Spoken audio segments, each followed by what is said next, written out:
So I wonder if that's the track. It would have to be the track. Do I take the bike down there or not? I don't know if I do.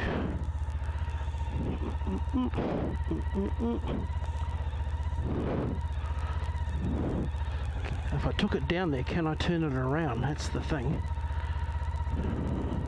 What does that sign say?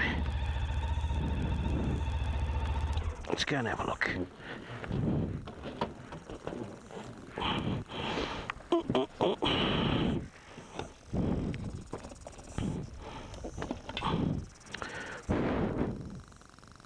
Let's go and have a look, see what the sign says.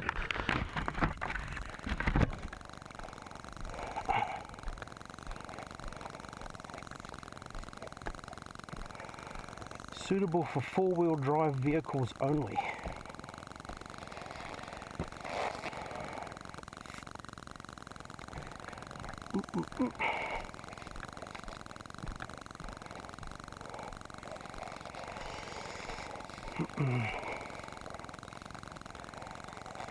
Yeah,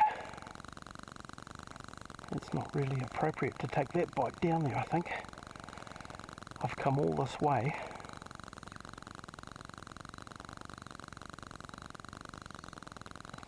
I don't think I'm going to be able to get down there.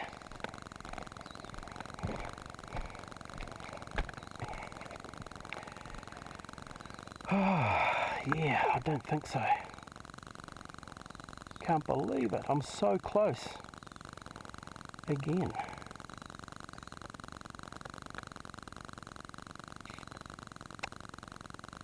Bugger. No. I'm not taking that down there. I won't be able to turn it around. Damn. The bikes that I've seen who have done this trip before are on adventure bikes, not on a street tourer like this, long distance tourer. So, oh, I can't believe it. I've come all this way. I'm 3.5 hours in, and it's four-wheel drive access.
Oh, well, that's a bit of a pain.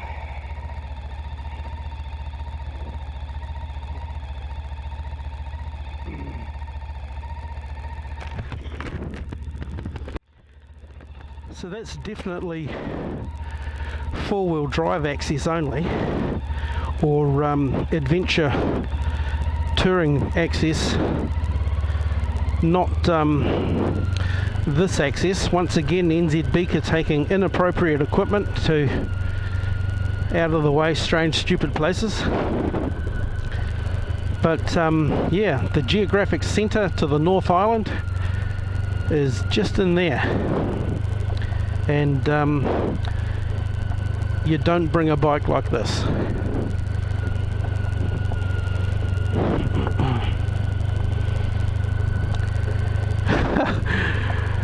It's sort of almost funny that I've come all this way and got this close for a third attempt and can't go any further.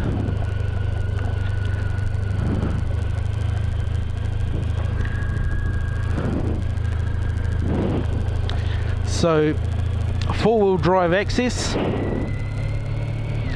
or more off-road oriented motorcycle, not an ST1300.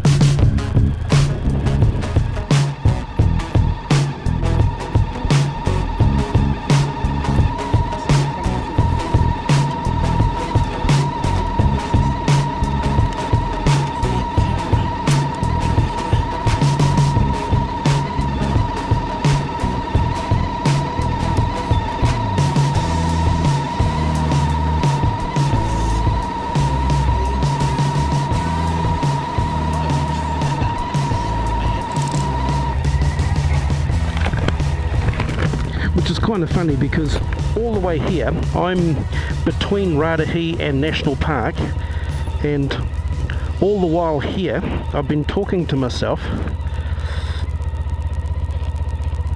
about the landscape and about all sorts of wonderful things, and this camera hasn't been recording, only this one down here has.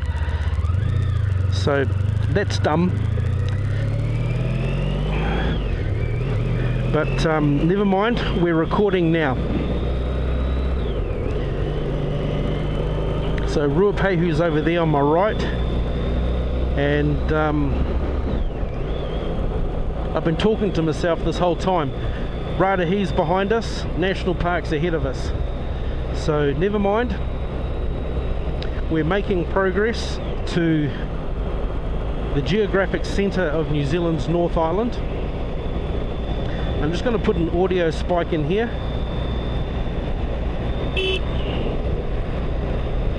to help me with lining this camera up with this camera when I'm editing. So that's dumb, but never mind. It's a beautiful day, good weather.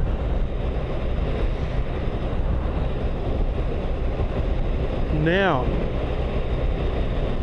this is my third attempt to get to the Geographic Centre of New Zealand's North Island. As I said earlier, but I'm going to have to say it all again, the first time I got almost there and the road was closed, so I couldn't carry on. The second time, a work colleague and I were headed for the Geographic Centre, and because of the slip in the Parapara, and we'll come back that way and we'll see if we can get that part of the road which has been rebuilt somewhere else around the slip. Done a fantastic job of that. But that day we went via Fields Track to Waiouru, and by the time we got to Waiouru the weather was absolutely atrocious, and other motorcyclists were coming down through the desert road to Waiouru where we were, getting a bite to eat and a drink and so forth, and they were absolutely soaked. Now, the end part of this trip we're going to be on a forestry road, which would have been absolutely muddy and horrible.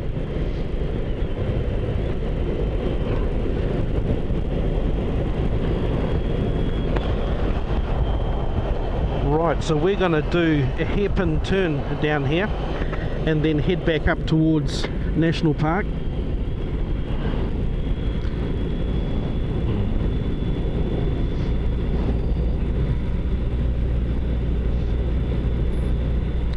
That would have been a real shame to get all the way there and realise I hadn't been recording, but never mind, we're a little under halfway perhaps, and much of the area that we've come through, I've got loads and loads of videos of that area.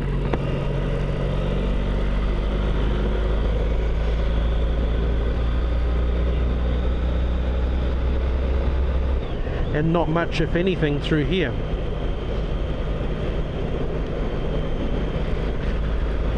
So I've got the windshield up, which helps quite a lot with the wind noise. If I lower the windshield, alright, you can hear the wind noise there. So we'll put that back up, which cuts out a lot of that. I've got the Heliquip mic in the front here, in my chin guard. I've got the curved microphone, which is helping with wind noise and better audio than what a lot of my videos have had.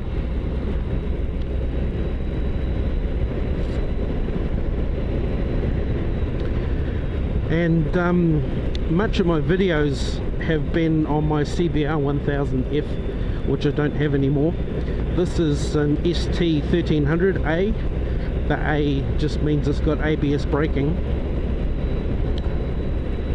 Now this model came out in 2002 and stayed in production until the Japanese earthquake in 2014, and the only real change over that period was the ABS,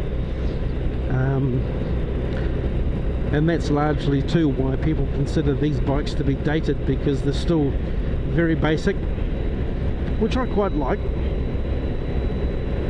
But things I like about this bike is the windshield, which cuts out a lot of that wind noise. I'm sitting in a more upright position, and most of my riding is long distance touring, and this bike, even though it's considered an older bike now, is still probably one of the top contenders for long distance touring. Yeah, there's newer ones, there's flasher ones, of course, but this bike does the job remarkably well, and it's very, very comfortable.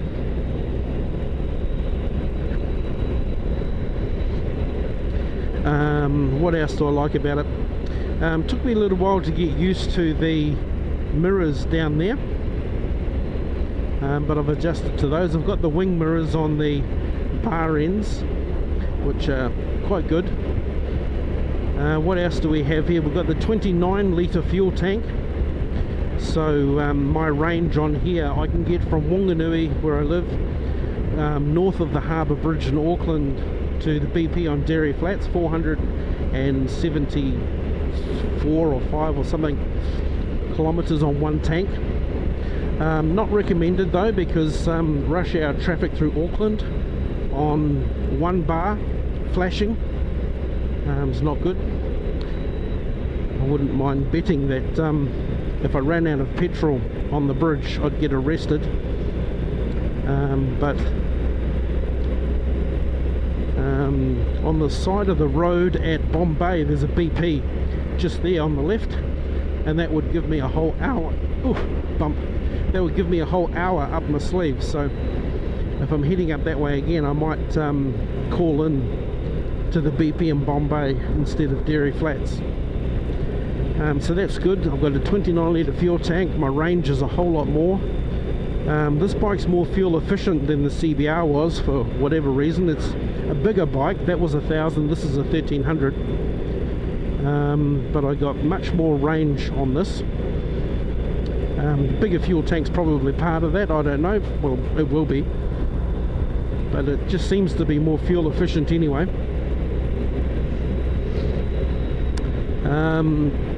I've got the shaft drive on here, so the drive's quieter. I don't have to worry about maintenance, tensioning and lubricating a chain, which is quite good. I've got a 46 litre top box behind me, which can fit a lot of gear in it. I've got the hard panniers also on the side. Now I can detach the top box and carry that off like a suitcase, although I never have. The panniers on the side, I can detach those like a suitcase. So if I'm travelling somewhere, pull into a motor camp or a motel, I can just detach my luggage and take it in with me. Now we're up on National Park now. I've got Mount Ruapehu over there to my right. National Park gas station, whatever it is, just up here. We're going to turn off there and head towards Turangi. Now on that road we've got Tongariro, Narahoe, Itchy Nose. So we've got Tongariro, Narahoe and Ruapehu. I get them mixed up as to which one's which, but all three of them are active volcanoes. And as we go around, I think it's Narahoe, we'll see steam sort of gently coming out of that one. Ruapehu hasn't erupted for, I don't know, 10 years or so. It'll be getting due for another one soon. Right, so National Park, we're heading towards Turangi, but we're not going to go to Turangi. And from Wanganui, I am down 2 bars only on my fuel gauge, so not doing too bad at all. Now, Ruapehu there, this is the back side of Ruapehu. We've got Narahoe and Tongariro over there.